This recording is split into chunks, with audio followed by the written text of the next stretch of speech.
Hello again, folks. Today we're going to be doing section 12.3, measures of central tendency. Today is the 23rd of November, and on Wednesday we'll be doing section 12.4 before the holiday. And there's just two more before the end. The packet that I have for you today, this I swiped from the textbook as natural, as per usual, I should say. These are the formulas that you would basically use for this section. I needed this. This is a very nice diagram that I had from an old dictionary. And the reason that I feel it is worthy of sharing with you is it has the Greek characters on it, and oftentimes in math the Greek letters are used. In today's lesson, at least one of them, sigma, you would see. And it has nice comparisons. You see that there's a common origin to each of these.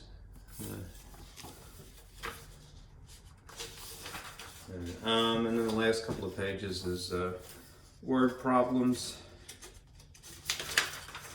and then a list of procedures for measures of position, a second portion of this. Okay. And then more word problems. Okay. I tried to break it up in the sequence that you would see it. This is a diagram that I had made. You don't need to use your calculator to do these assignments, but having this type minimally, and this is the one that you will require for the class, of course, would be useful in statistics, and this is how you can get it to work to your advantage. And now if you wanted to basically set up your calculator to work in basic statistics, you would choose one variable statistics. It's an option after this key sequence. Right? If you wanted to clear out any old data, say somebody's been messing with your calculator, just random bullies are taking your calculator and inputting data, you could clear it out, and you really should do that first. Right? If you want to enter new data, this is the process. This is what you would see. And this is if you wanted to view some basic statistics. N is for number. X bar you will see is for mean. And these are lowercase sigma is standard deviation. And one is probably sample standard deviation. Right. There's the sigma that I had mentioned. This is the sum of X values. So whatever amount of data that you plug in, this function will give you the total without having to say plus this, plus this, plus this. Okay. There is actually a much more thorough handout I'm going to have available in Canvas announcements. I didn't make it though, I made this. But it covers basically every function in the calculator, so that's kind of a nice thing to have, I felt. I just discovered it. I stumbled across it on the internet like a day or two ago. And I'll make sure that you have that. Let's get started. Let's see. Get a sip of water.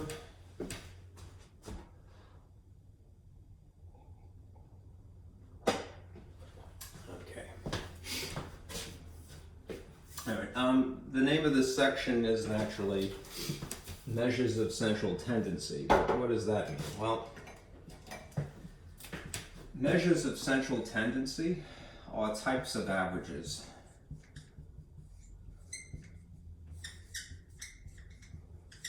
So to summarize, let me draw a diagram as I want to do,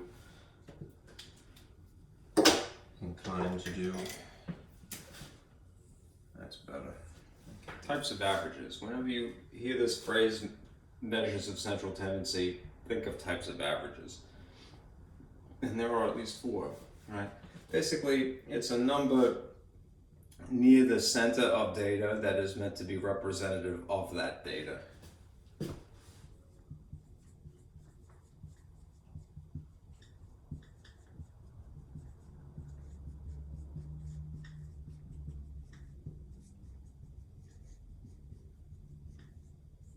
average in general. Right? A number meant to represent the center. Right? But you'll notice that you'll get different results depending upon which type you go for.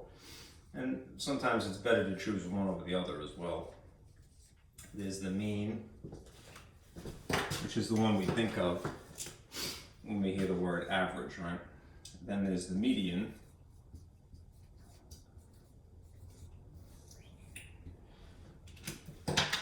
And then there's the mode, of course, which might seem insignificant by comparison, but it has its purposes. And the mid-range, which is less commonly used, at least in my experience. Okay, these guys are gonna get out of here, not to get distracted by them. And right, here we go. All right, as I mentioned, the mean is the one that we think of when we hear the word average, right? But these are all types of, these are alternative averages, if you will. All right. If you're going to associate the word average with mean, then let's associate quick average with mid-range, just to give you some inkling as to what that is. It's very similar, it just doesn't take as much effort. Right? Median, I would say, to summarize, associate with the word middle. That implies really what the instruction is. Right? You're looking for the middle, as in the center, of course. Right? Mode, affiliate with the word most. I bet you probably knew that already. Right. Anyhow, when to use these? Well, let me kind of make a little partition here and here and here, and make sure that this is all in the frame, that is pitched correctly. Cooperate here. There you go. Let's see. Use the mean ideally, all right, when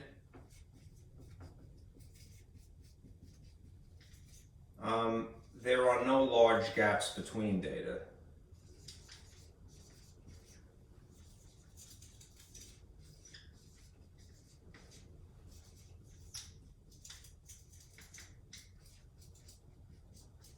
Right, meaning that it is pretty evenly distributed, like the distance from one number, I hate to say piece of data, but that is actually correct. One data value, one number, and the next is not too large a chasm. Like if you had numbers like 1, 2, 3, 4, 5, and then all of a sudden you had 55, I'd say there's a gap there. Put all those numbers in between, right? So use this when there are no large gaps of data. That's when it would be most appropriate. The median is a good idea when there is, in fact, some kind of a gap, right? You would use this ideally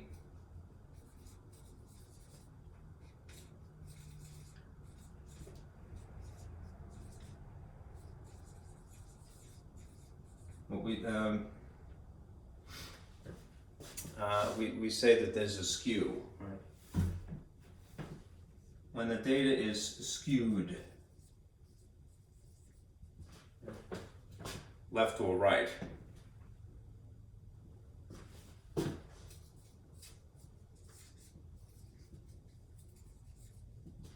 Meaning, again, if you had numbers like 1, 2, 3, 4, 5, and then all of a sudden you saw 55, it's being pulled in one direction, But most of the data is on the left, right? Whereas there is this suspiciously large figure on the right if you had them in numerical order. Okay. Now for this situation, the mode, again, this is probably the least favored of those, but it has use in business, And I would use this if one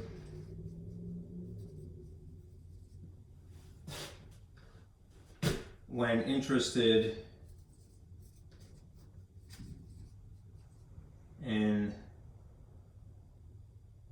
determining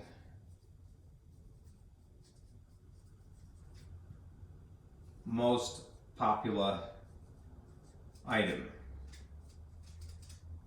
Let us say, for example, you were in business and you wanted to make a profit by selling, the most popular item. Trying to think of the least popular item. An electric cheese straightener is not something that is necessarily going to get, sold really easily, but, perhaps an iPad of some sort might get a little bit faster. Anyhow, if you have some data that consistently shows that there is one item that keeps selling, right, it is a mode. It sells more than other things, it would be a mode. Now, as for the mid-range, this is, you would use somewhat sparingly, because it's not really that accurate. You use this when you want a quick estimate.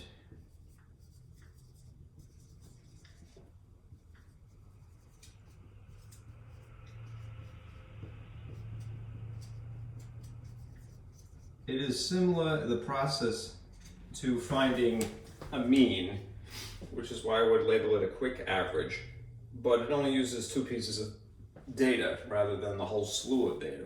All right, so it is just adding two things and then dividing by two. All right. Now I'm going to need to erase this because I need the space, but what will happen now is that you will see this is going to be a formula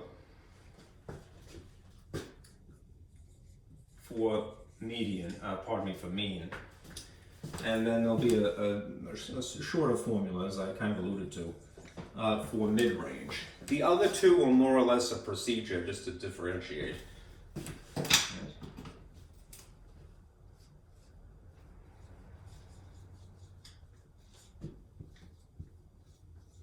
If you are inclined to write what I'm writing, you can just kind of continue with these columns and sort of, add the information as we go along. I am short on space, so I'm going to have to erase things. You have this in theory on the copy, the handout of the material, but let me explain it in detail here.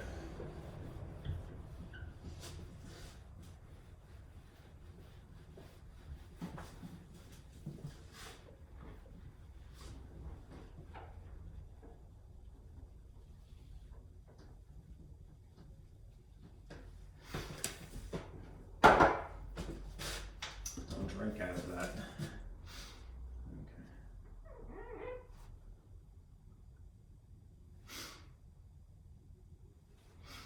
Okay. Maybe I could confine myself just immediately above here. I would if I were writing this on note paper. Continue below this description, but it's up to you. This is just me compensating.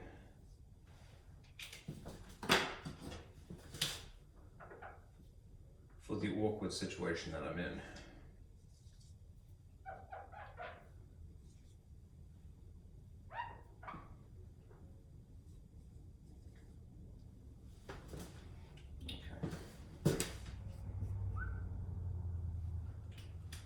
Okay. All right, this is the formula for mean, officially.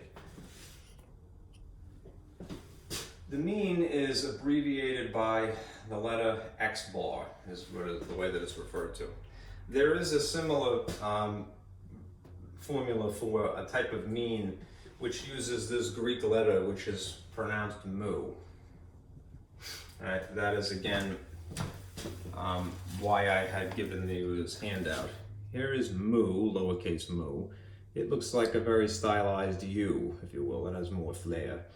And here's sigma, which again you'll see in a moment. Capital sigma.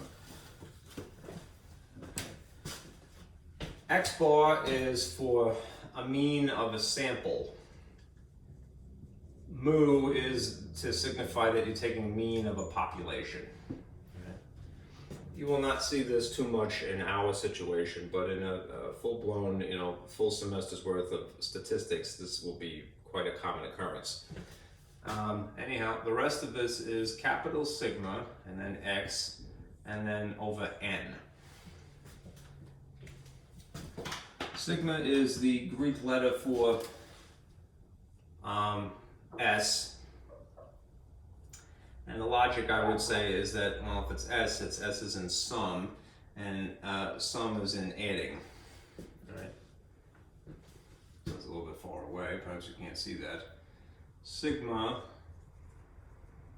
is in S is in sum, and sum is in adding.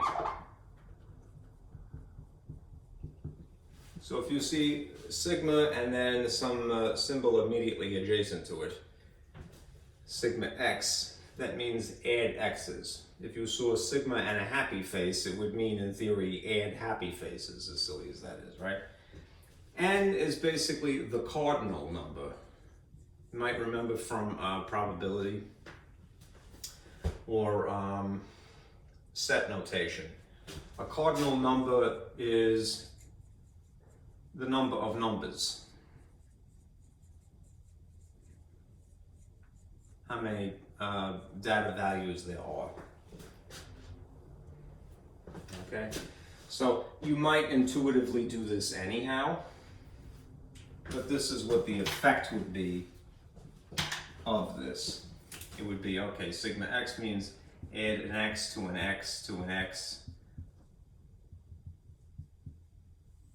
and then divide by n.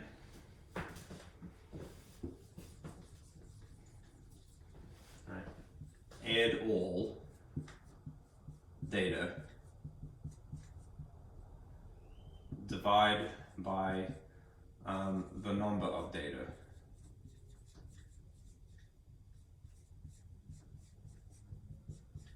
If you wanted to think about it more procedurally, that would be it.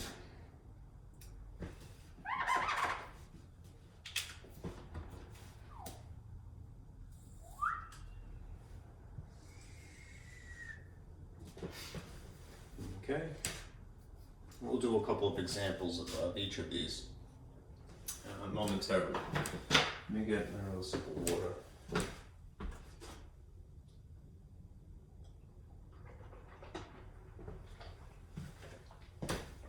All right. Let me give you the formula for this, and then I'll talk about the procedures for these two afterward. The formula for this, as I mentioned, is a dumbed down version of mean. Let's take the abbreviation MR for mid-range. Right. It's the lowest value plus the highest value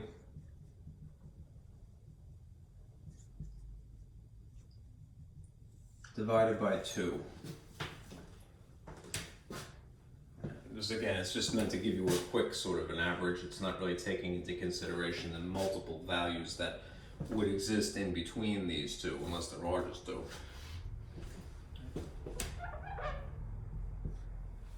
Right. Add the ends, you might say, divide by 2. You would need to have your data in numerical order naturally in order to decide what is the highest and what the lowest is.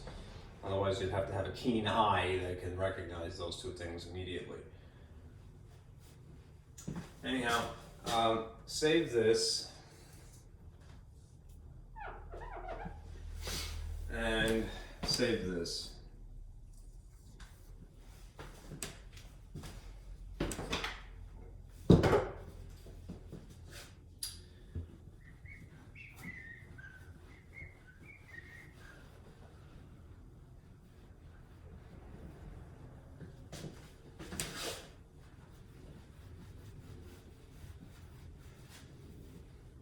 To be more clear, so what I'll do is I'll erase a lot more than I had.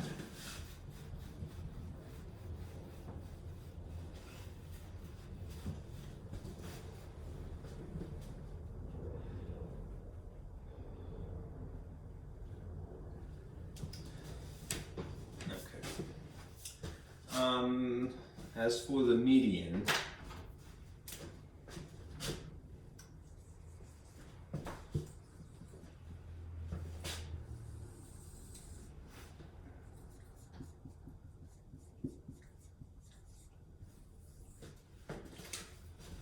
and the mode,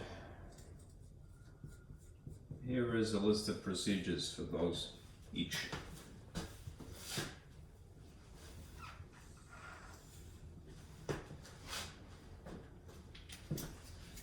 In both cases, really, as a preliminary step, you want to arrange,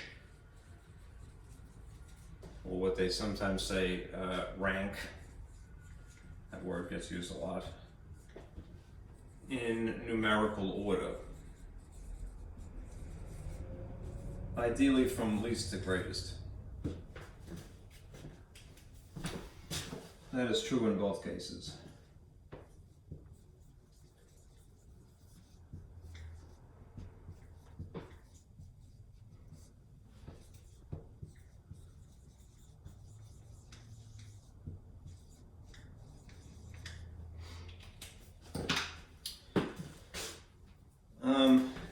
Now, one of two things will happen when you have the median. Right? You ideally are going to select the middle number.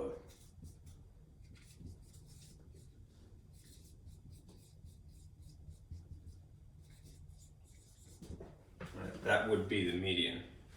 But perhaps if you have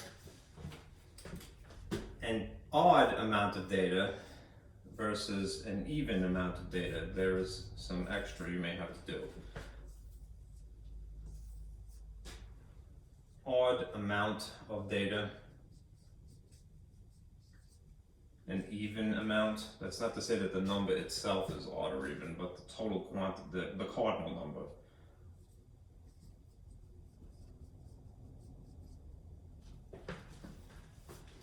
Okay. When you have an odd amount of data, there is exactly one middle.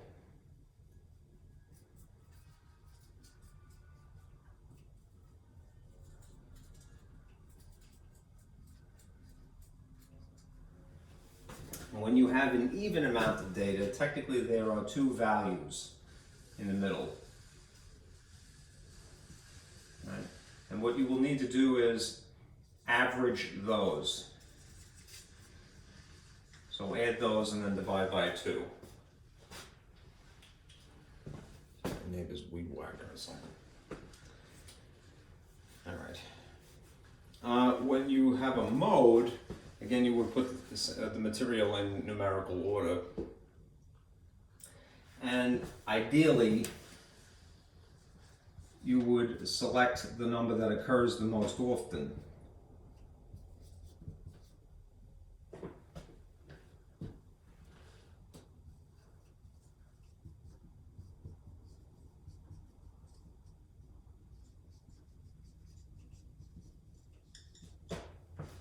Select the most frequent number, the number that recurs the most.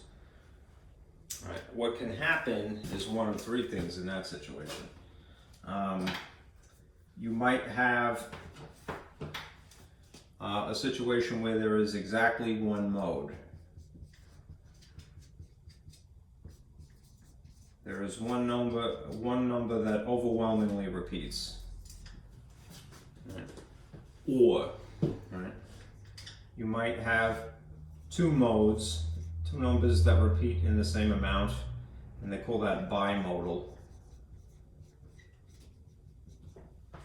Or you might have a situation where there is no mode.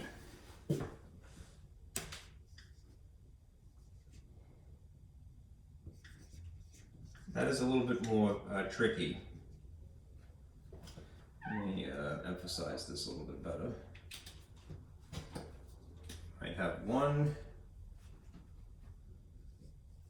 or 2 or none. In the case of no mode, it's one of two things that may happen. Nothing repeats. Nothing recurs more than once.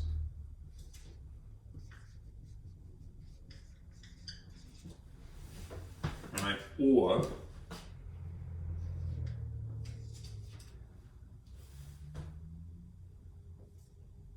more than 2. There's something that is more than a bimode.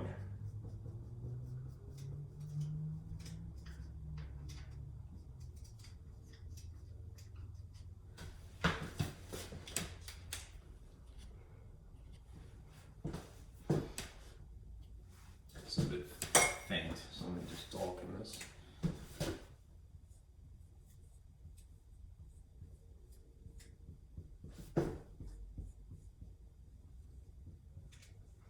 There is officially no trimode, but if it would seem to follow that logic, you have 3 figures that are repeating more than once in the same amount, then most people will say, forget it, that there's no clear winning here.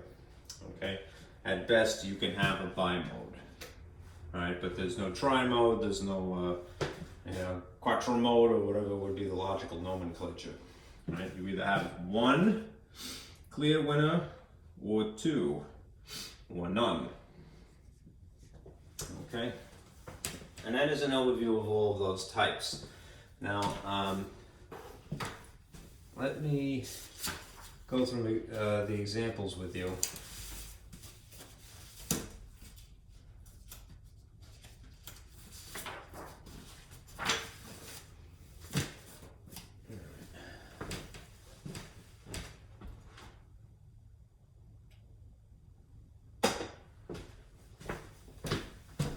Let me erase this.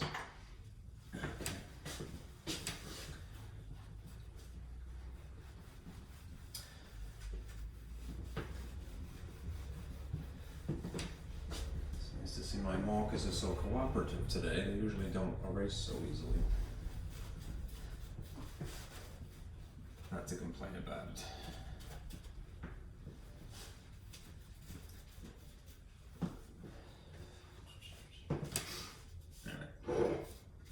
Now, if you take this handout, we'll go through each of these. Okay. We'll do 1 through 5, and then we'll sort of shift gears here. All right. I'm moving it kind of quickly, but in theory, you have this printed.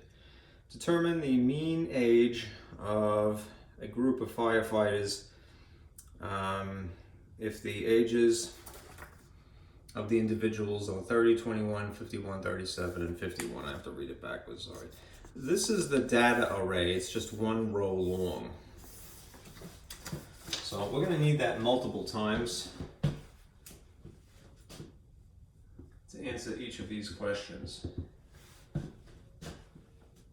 This is as it's given to you initially: 30, 21, 51, 37, and 51. A good habit would be to take whatever you have immediately and put it in numerical order. It doesn't always specify that you would do that, but if you're going to be asked to find the median, then you absolutely have to. And if you need to find the mode, it would be helpful. So if you have only 5 data values, it's pretty quick, right?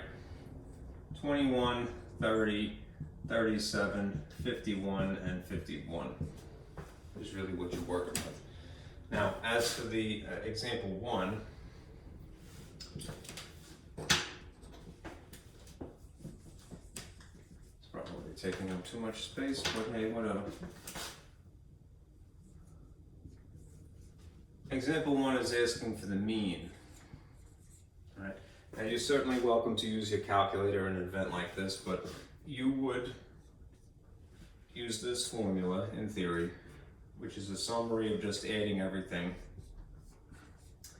and then dividing by the amount of them, the cardinal number. Right. This is x1, x2, x3, x4, and x5 in theory. Later on I'll show you how to use a calculator if you want to. That means basically that you're going to do this. You're going to add 21 to 30 to 37 to 51 and to 51, and then divide by how many there are, 5. getting stuck on my board here. If you add these, the sum is 190. 3, 0, carry the 1, 6, 9, plus 10 is 19. Yep. Okay. So if you have 190 and you divide by 5, 5 goes into 19 3 times, which is 15. The difference is 4. 5 goes into 40 exactly 8 times. So this is exactly 38. That is the mean.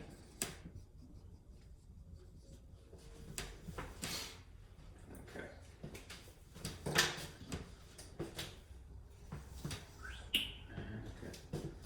And if you were to answer example 2, you'll notice that it is taking the same data,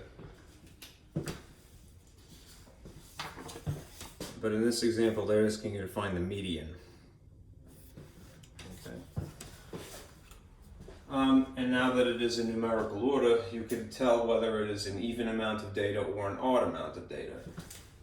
There are 5 data values, so this is an odd amount of data, which means that there's going to be one exact middle here. 1, 2, 3 is the median.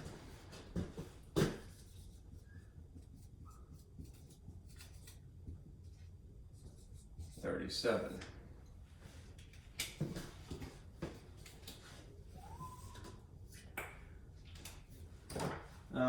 Example 3 is to look for the mode, if I remember correctly. No, it gives you a different example. Let me do 4 first, and then I'll come back to 3 because it's a different problem. Example 4 is asking for the mode, which again is the number that recurs the most often. And as you can see, 51 is clearly the only thing that repeats here. So that would be the mode.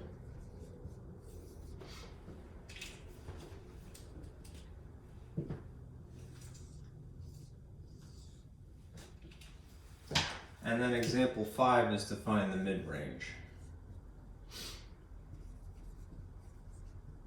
which is to add the 2 extremes, 21 and 51.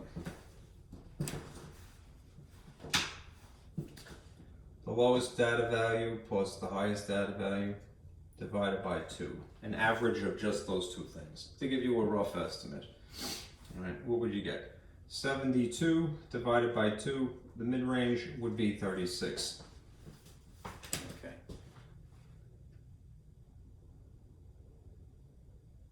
Now before I go on, and I'll go back to example 3 and then we'll do 6. Look what your choices are for averages.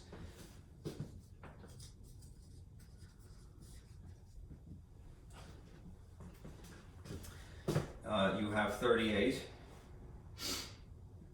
And pardon me, I'm just jumping the gun here. You have 36, 37, 38, and 51. You have 4 choices. Yeah. What I do, I'm not saying that this is ideal, but I think it's a good habit, is if you have 3 choices, if you have 4 choices, eliminate one of them. One that seems drastically different from the others, right? 36, 37, and 38 are pretty close, right? But 51 is pretty far away. So it's not like, if these things are very close to each other, they're probably more reliable. One seems to be supporting the cause of the other. But this thing, 51, is pretty different, right? It is, in fact, the mode, right? But I wouldn't use it as an idea of what is the central middle number, really, not in this case. So if you can eliminate one, then choose the middle of the 3. I would argue that in this case, this one is the best. That wasn't asked of you, but that would be my logic. That is the true middle, right? Which would be the median versus the mean, and then the mid-range. The median would be the best average. I think that makes reasonable sense because, as I mentioned, when would you use mean? When the data is evenly distributed, but it's not that evenly distributed really, all right? You have these points of 51 off to the side, all right? And then you have 21 as another extreme. Median seems to be better, right? Now to do the other examples.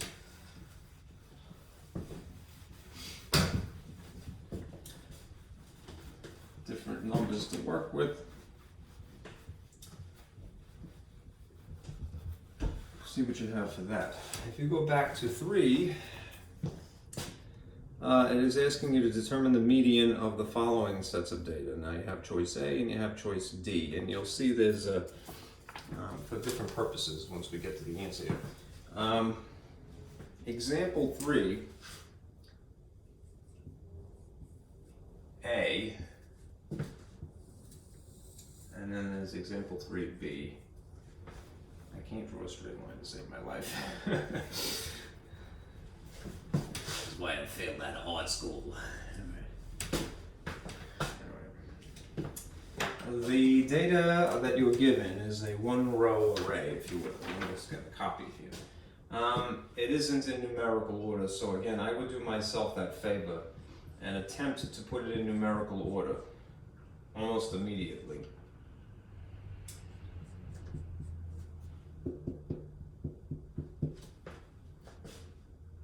Good. Okay. I don't want you to think that those are ones. I'm only putting in these forward slashes because I want to collimate this. I mean, I want to make it obvious that these are separate numbers here. Okay. Now, if you put them in numerical order, try to leave a gap if you're like me and you have sloppy handwriting. I do this, especially if I have a large amount of them to write at the same time. I sort of cross them out as, to keep tabs on my list here. 9 is evidently the smallest. Right. Then there are 2 11s. And then there's a 12. And then a 14, 16, and a 17. Okay.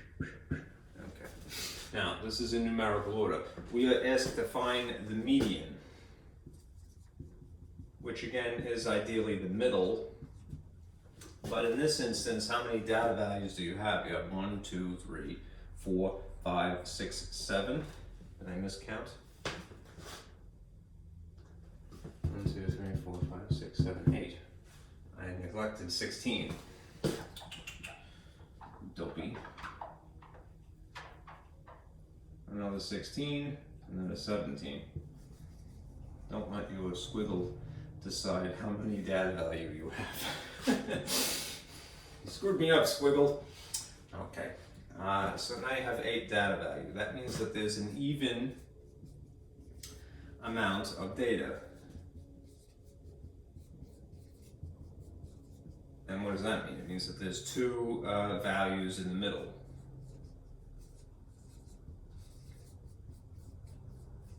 So what we will need to do is average those. All right. Which 2 data values are in the middle? These 2. There are 3 on this side, and there are 3 on this side. So we would need to add these and then divide by 2. If you add 12 to 14, you get 26. What is half of 26? 13 would be the median for this particular example.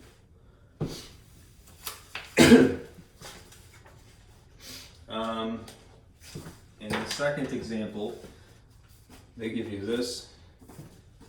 They give you 7, 8, 8, 8, 9, and 10, and they already did you the favor of putting them in numerical order. How kind. How many do you have? You have 1, 2, 3, 4, 5, 6. Again, an even amount. So that means that there's 2 in the middle. And then you would need to take the average of those.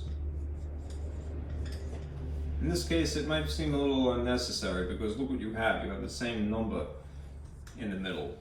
There are 2 here and there are 2 here. If you added these, you get 16. If you divide 16 by 2, what are you going to get again? 8. A lot of times you could actually make a pretty good guess without doing the brute force division. Like for example, if you had 7 and 8, the average would have to be exactly in between the 2 of them, which would be 7.5. Now you could estimate it without having to really do the arithmetic. Let me get a sip of water.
So that's that. All right, now we do 6.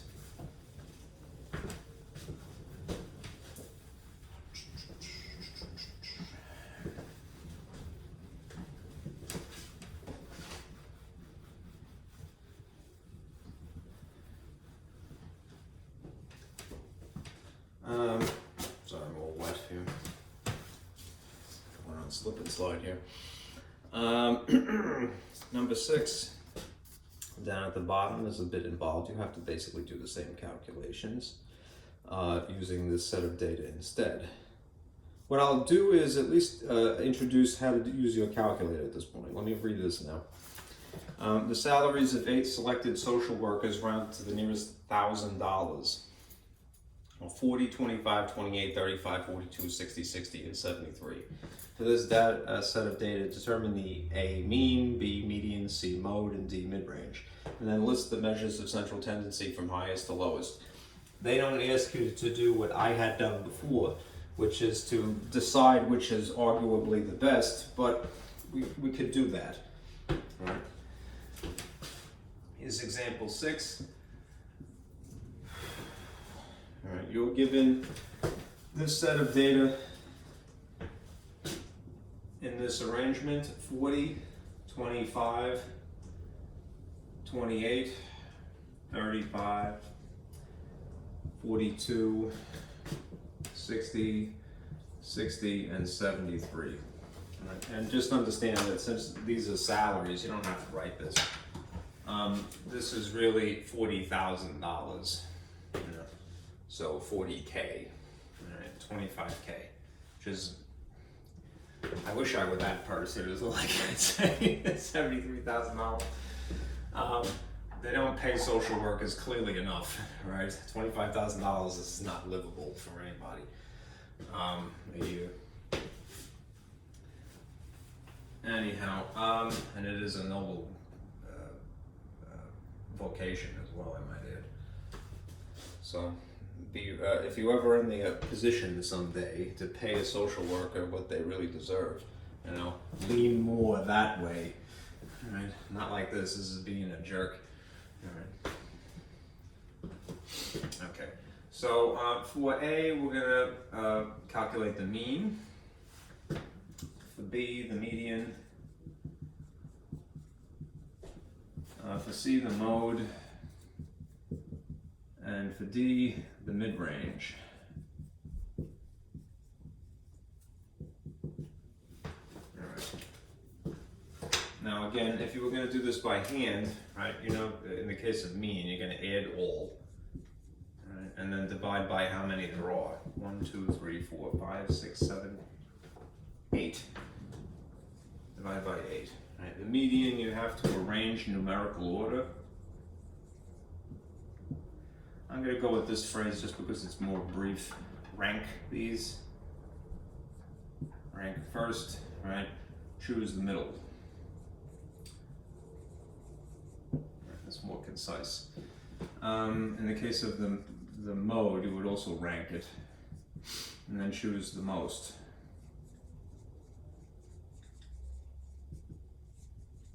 Frequent. Mid-range, you're just going to add the high number and the low number and then divide by 2. Let's see. Let me show you this now. It's a good opportunity to explain the calculator. If you wanted to, this type of calculator is not that sophisticated, but it can perform basic statistics, especially when it comes to standard deviation. You would want to use this. It's our only resource in theory. Let me point at the handout that I made. We would choose basically the function in the calculator called one variable statistics, which means that it's just dealing with one-dimensional data, just a bunch of x's. It's not on a coordinate plane. It can't graph anyway. When you turn it on, you will see that it says 1 var.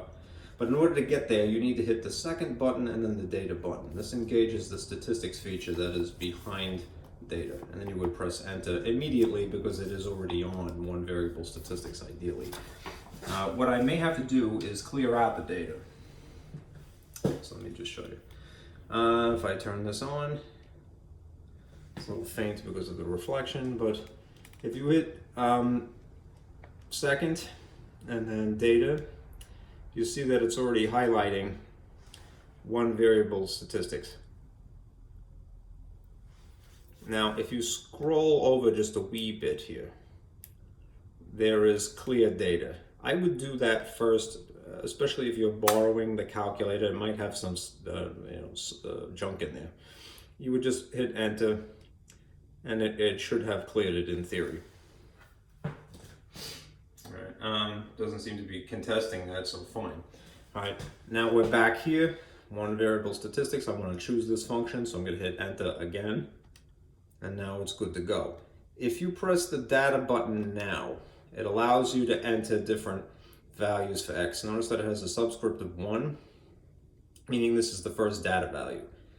I'm going to type these. It's not going to put them in numerical order, unfortunately, but you can enter them piece by piece and it will give you some useful information. So I'm going to just type 40, right? And then I'm going to scroll down.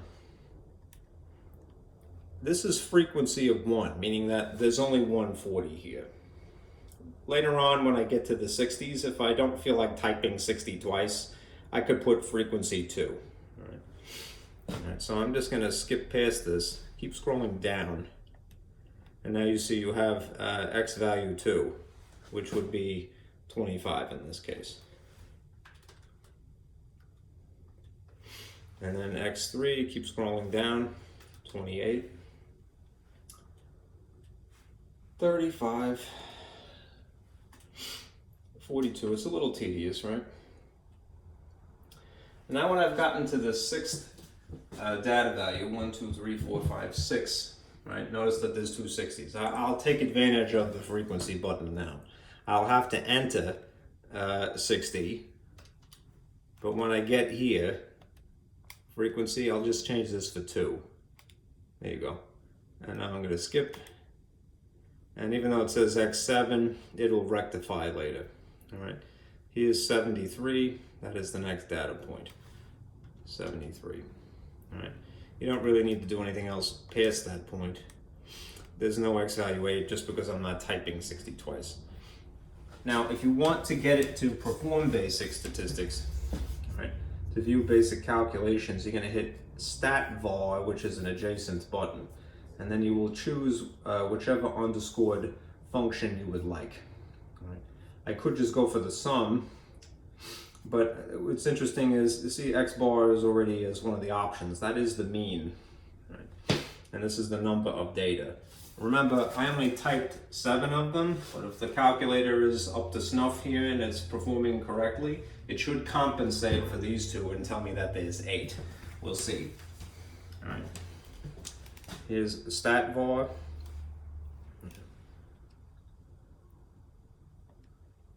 And then you see it's highlighted. Look, it compensated. Number of data, the cardinal number, 8. If you scroll over to X bar, tells you what the average is, 45.375. All right. The standard deviations are for variance, which is technically the next section. So we're going to skip that for right now. And here's the sum, 363. We already figured it out, but if added all together, it's 363. And then you know that there are 8 data values and you divide.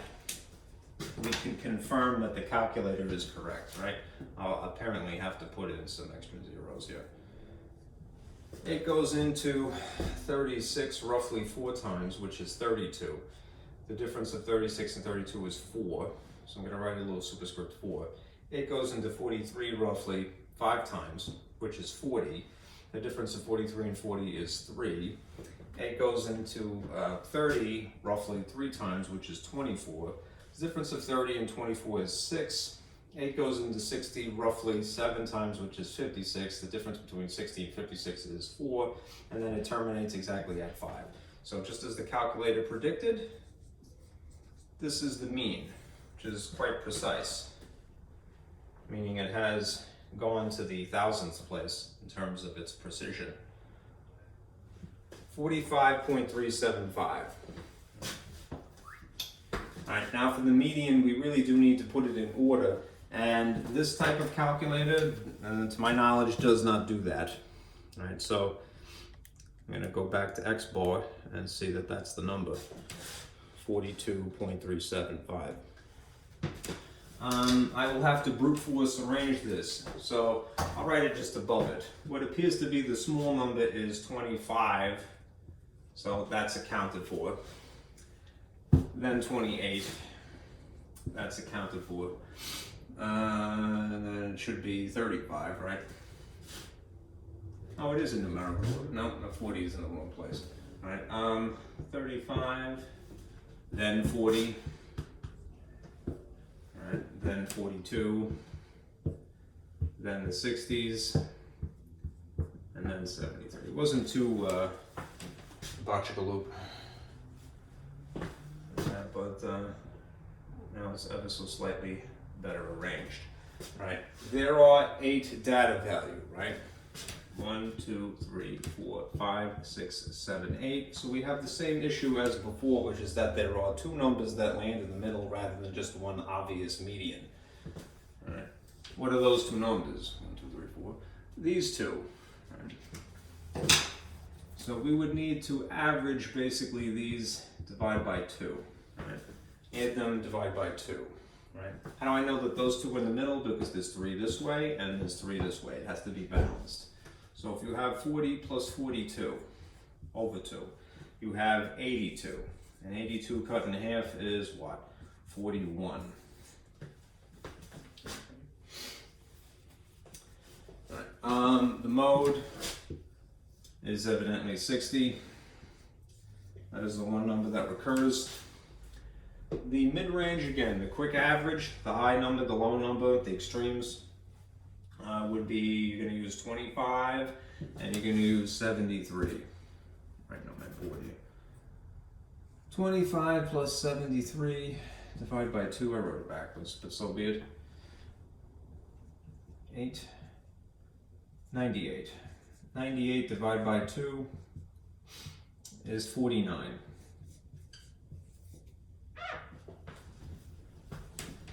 Okay. Now, the last thing that you were asked is to arrange these from least to greatest. So E, this is listed from least to greatest. All right. we'll work with the numbers first, and then we'll go with the labels.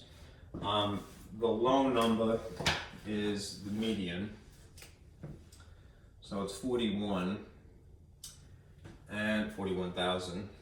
The next one would be the actual mean here, 45.375, and then 49, and then the mode. All right.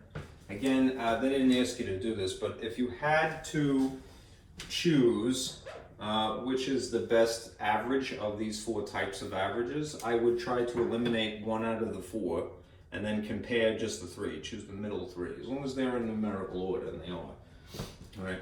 This is less than this, is less than this, is less than this. These numbers, 41, 45, and 49, are relatively close to each other. This 60 is way off, all right? So of the three that remain, the actual mean, I would argue, is the best average in this case. This is the median, this is the mid-range, and this is the mode. I would go with the mean in that case.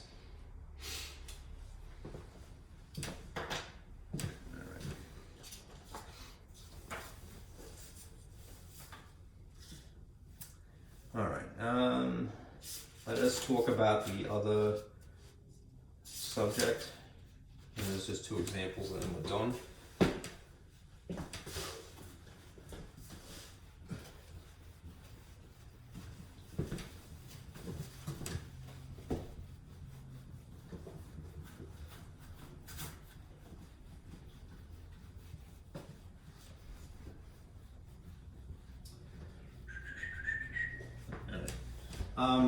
In addition to measures of central tendency, types of averages, what we'll have is types of position, you might say.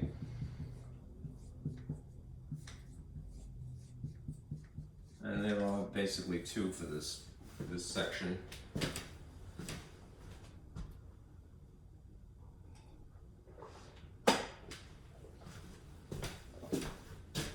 There is firstly percentiles,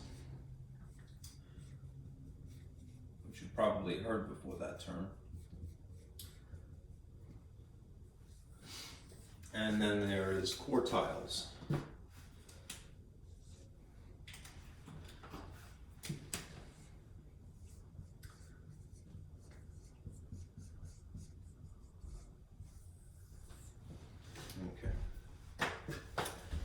Measures of position are used to describe basically where a data value is in relation to the whole set. If measures of central tendency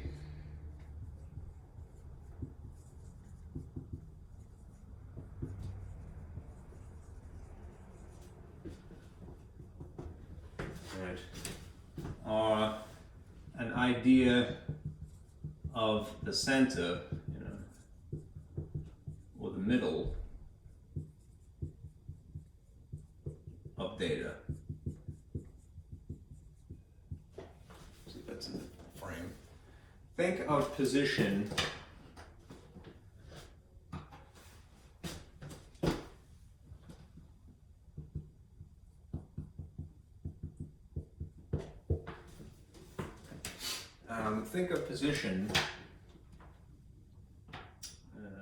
green here.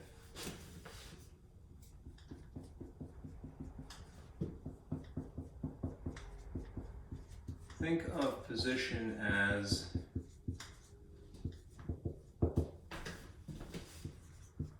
where an individual data value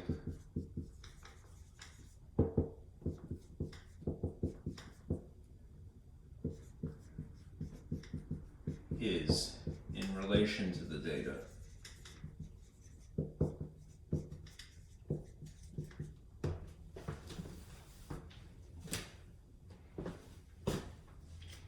Measures of central tendency, averages, are what is the center? This is where is the individual data value, okay, in relation to the whole set. Okay. Okay, percentiles. All right, this has an alternative name. This is sometimes referred to as percent rank. And there's a cue there that you would have to have your data in numerical order. When you think of quartiles, this is basically going to involve 3 points. Okay. Squiggles are easier to draw than straight lines. Now, this could be a little tricky because it seems to be a little misleading if you read it a certain way. Let me write this here. This indicates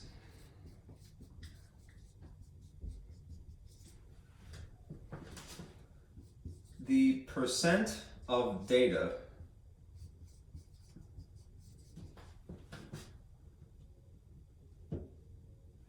that are below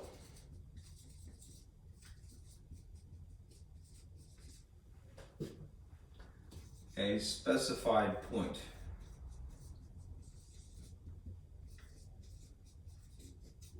This is by itself 1 point. Quartiles are 3 points.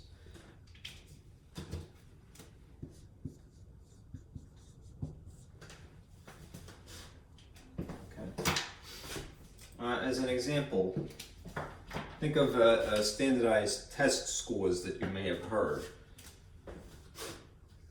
To say that a person ranks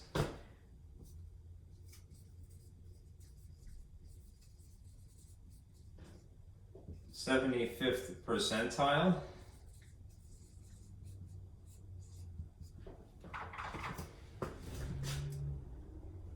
basically means they outperformed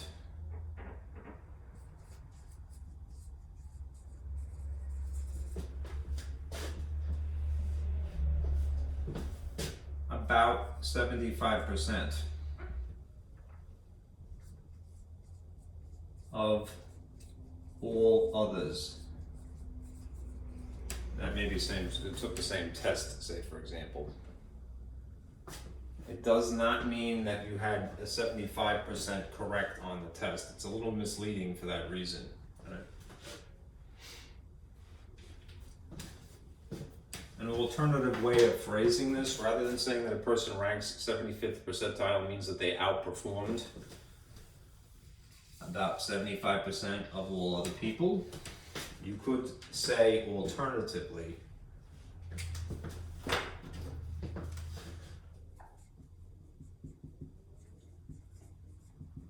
alternative phrasing,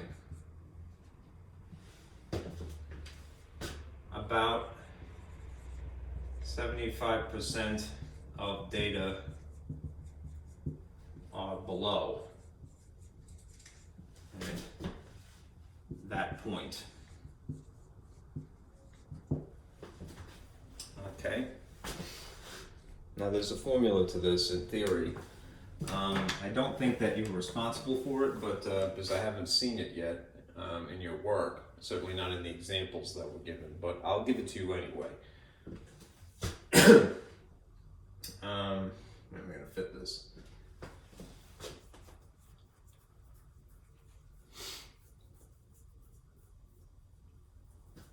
I'm going to put it up here.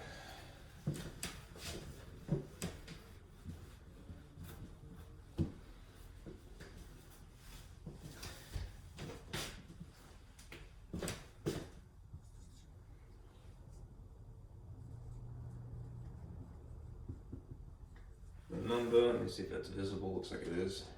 Okay. Number of data below a point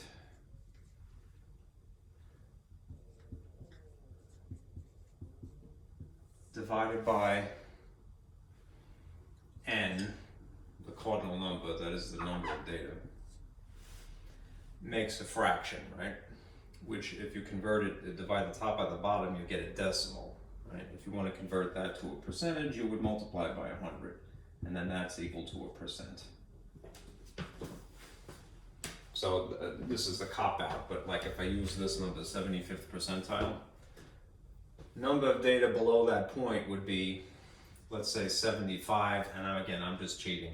Out of 100, that's 0.75. 0.75 times 100 just scoots the decimal place over, right? 75%. We would say 75/75th, right? Nth. Okay, is frequently how it's written. Okay. Now, as for the quartiles, I'm going to try to use a different color here.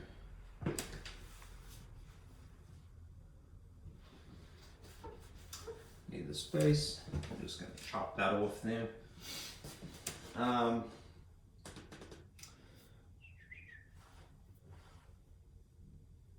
These are, as I mentioned, 3 points. The 3 points that divide a set of data into 4 quarters.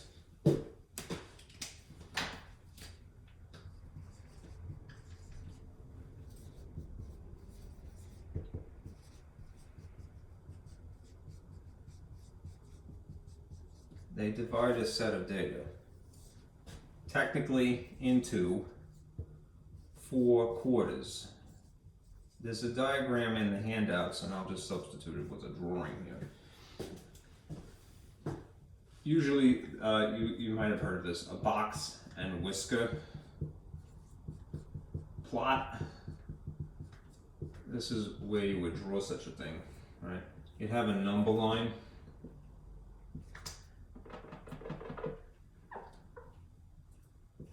And in it, you would have quartile 1, quartile 2, and quartile 3, and then the low number, and then the high number.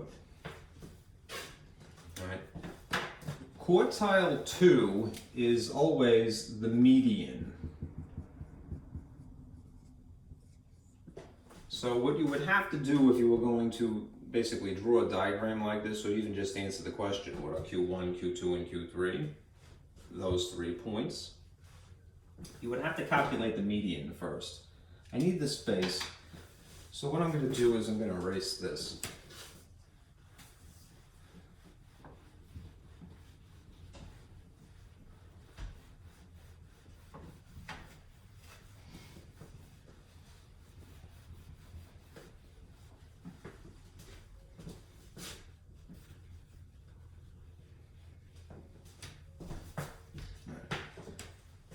Procedure for quartiles, if you will.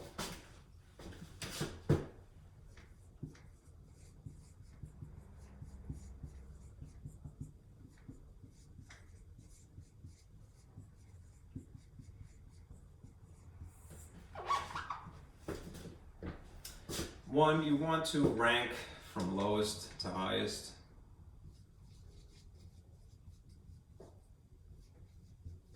All the data. Number 2, you want to find the median,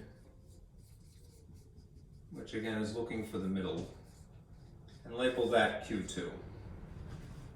All right. Then you want to find Q1, right, which is basically the median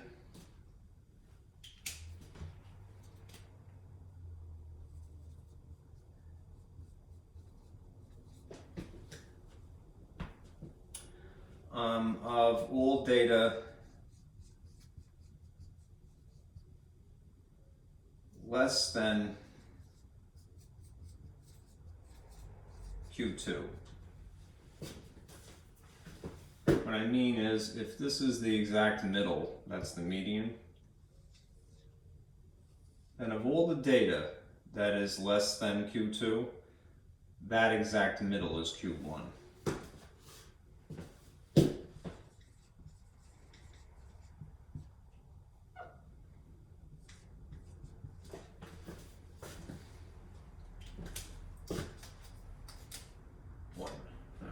Four is you're going to find Q3 then.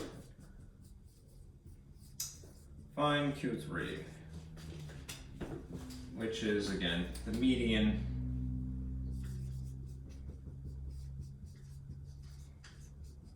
of all data greater than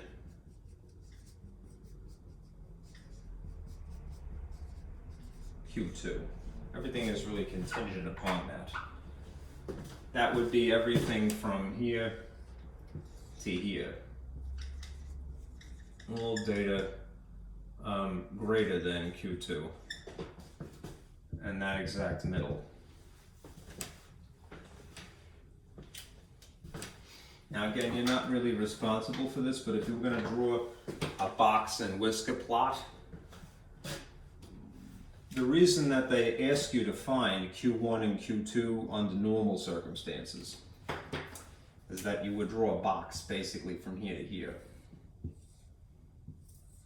All right, these are the whiskers, and this is the box. All right. This is known as the interquartile range, or sometimes it is called IQR. And if you know the interquartile range, you could basically definitively say what is a bad piece of data. You may have heard this term outliers. Outliers are suspicious pieces of data that are usually extremely small, extremely large in comparison to everything else. There's a formula for that. Again, you're not really responsible for this, but if you're curious, let me add this here.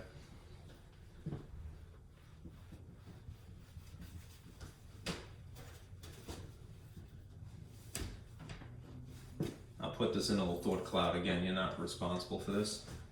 An outlier, which is a suspicious large or small data value.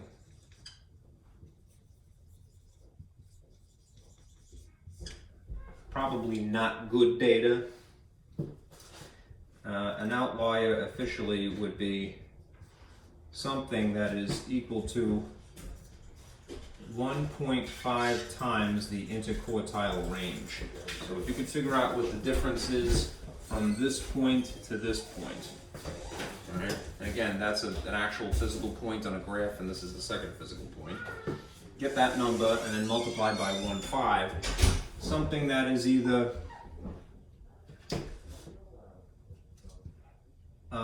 greater or less than, how should I rephrase that? Oh, let me, this is the formula, I'm just not phrasing it correctly. If you calculate this, 1.5 times the interquartile range,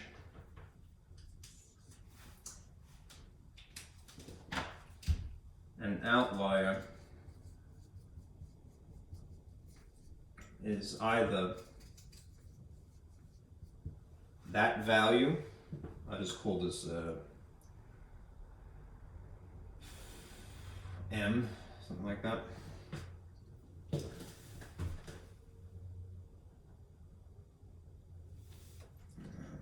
struggling to find a concise way of saying this.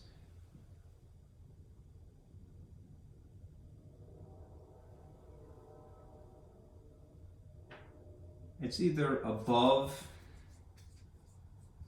Q3 by this amount or below Q1 by this amount,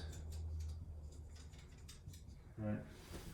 Or greater than that, right? Or less than that.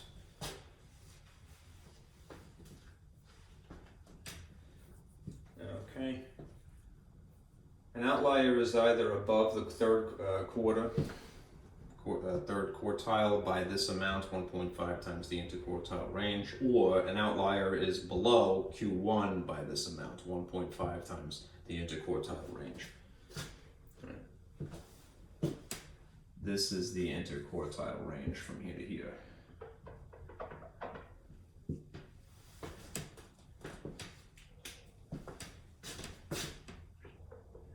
Again, you're not really responsible for that. You just really asked in this assignment to calculate these three values and know that that is the median.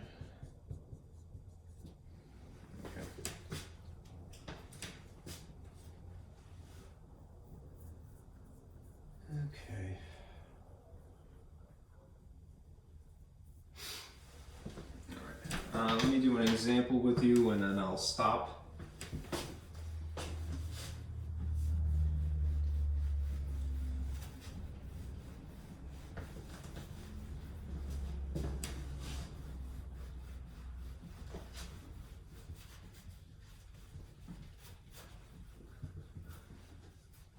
Again, you look at the handout.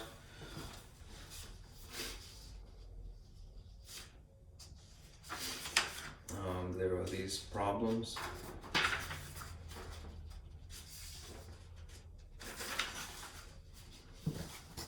Here's the first one. This is more of a theory kind of question.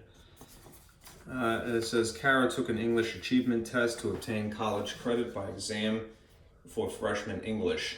All right, her score was at the 81st percentile. Explain what this means. Explain what the 81st percentile means.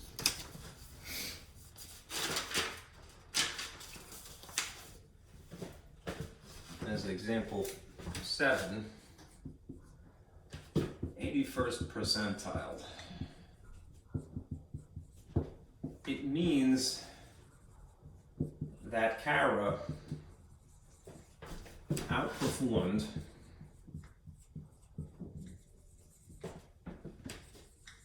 about 81% of all other test takers. Examinees, you might see.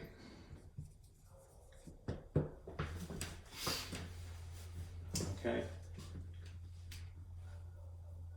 You alternatively could say that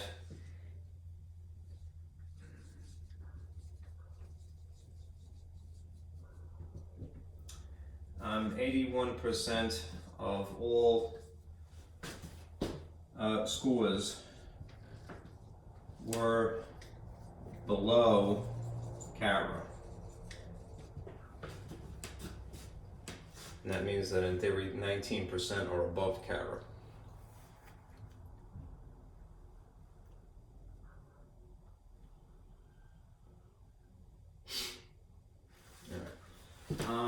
This question,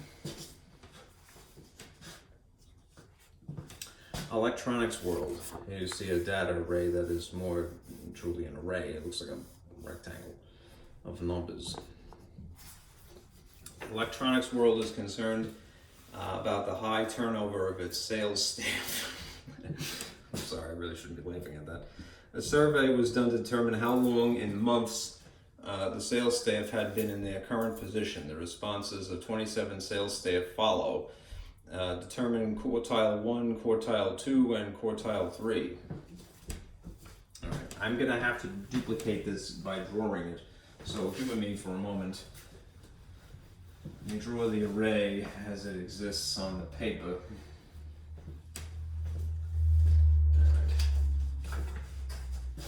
I'll use green here.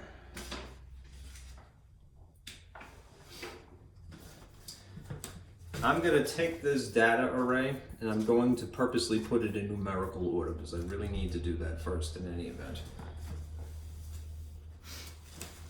So what you would have if you put this in the rank, this is example 8, by the way. Sticking with the same sort of number of columns and the number of rows, it looks like it's 9 by 3. You have 2, 3, 5, 6, 7, 8, 9, 10, 11. That's 1, 2, 3, 4, 5, 6, 7, 8, 9. This ideally would be done on graph paper, right? For that reason, because then you can collimate a little bit more neatly. But I'm going to make do. So the next one is 11. 12. 14. 15, 16, 17, 18, 19, 20, 21. And then it continues, 21, 23, 24, 25, 27, 31, 36, 39, and 42. All right. Now again, just to remind you, words very faintly. Should have done this to begin with, really. Again, graph paper is a godsend, and they should give it to every student. I know how to draw straight lines.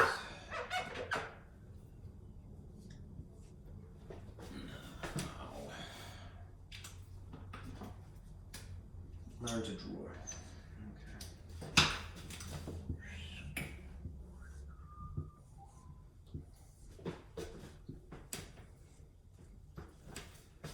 This is the data array of months as salesperson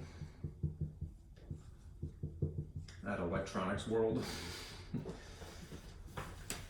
It's pretty aggressive. I don't know if you've ever been into like stores like Fifth Avenue. I think it's Fifth Avenue Electronics, or Eggheads. I don't know if it even exists anymore. Or what's the other one still around? PC Richard. You know. All right. They're pretty cutthroat in there, so I wouldn't blame a person for fleeing. Anyhow, 1, 2, 3, 4, 5, 6, 7, 8, 9. 1, 2, 3. This is data array of months as salespersons. All right, and there are 27 people there. All right, one person lasted 2 months. One person lasted 42 months. That's impressive. All right, now, in our procedures for identifying Q1, Q2, and Q3, we have satiated the first requirement. We have ranked this, taken the data array, and put it in the numerical order. All right, now, visually, you have to calculate what the median is.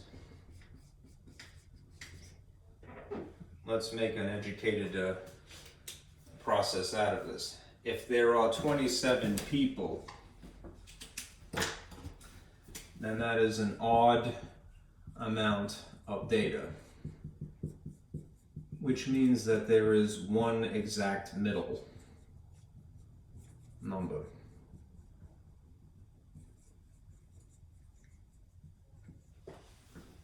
Right. Think about it this way, especially when you have larger and larger arrays of numbers, right? The sum is going to be, there's 27 individual things, right? If you could divide by 2, right? And you'd get 13.5, all right? If you divided this by 2, all right? But you can't have a fraction of a number. So take the number that is here, 13, then there's a number in between, and then a 13 after it, right? 13 and 13 is 26. The 14th number is the number that is the actual median, right? This sum is still 27. But I'm going to count basically to 14, all right? 1, 2, 3, 4, 5, 6, 7, 8, 9, 10, 11, 12, 13, 14 is Q2, all right? All right. This is Q2. 17. All right. 17 is the 14th number. That's getting your tongue tied, right? Okay. You're not required to do this, but I would draw a number line just to kind of help it along. I'll put this here.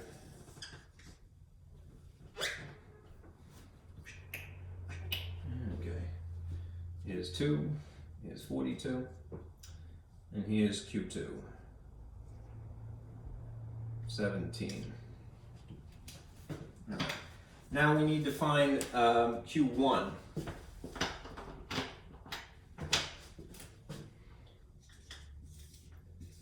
Q1 is basically the median from 17 to 2, backward, right? So you have 13 data values. So you have odd amount.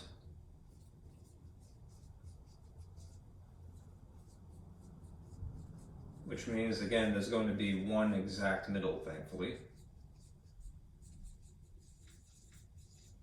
All right.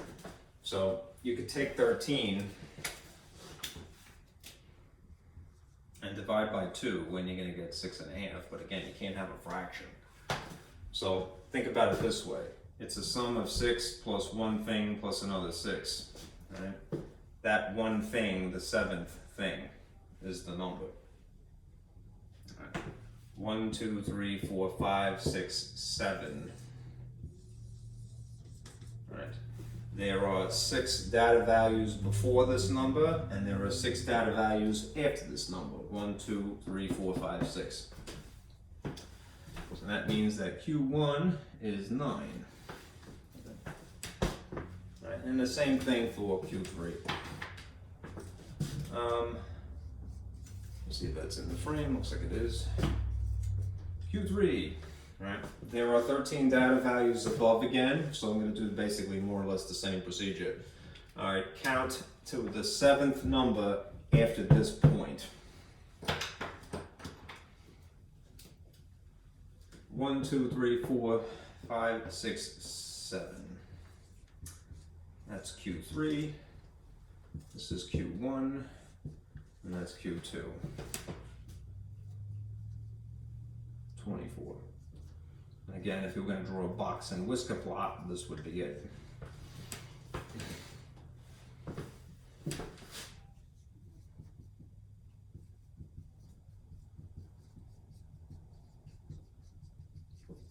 The interquartile range would be, if in theory you had to calculate that, the difference of 24 and 9, which is what, 15? 1.5 times 15 in theory would be where an outlier exists. Okay. Anyhow, you just had to find these numbers 9, 17, and 24. Alright. I think that is it. That's it. Okay. So, let me end it now. Today is, as I said, is Monday. We're done with section 12. What was it? Just lost the number, 12.3, right? And then on Wednesday, we'll do section 12.4 before the holiday. And we're doing pretty good, okay? So try to work on section 12.3 between now and Wednesday, ideally. You'll have more time, of course, but don't let it get ahead of you, especially as we get towards the end. All right? Be careful out there.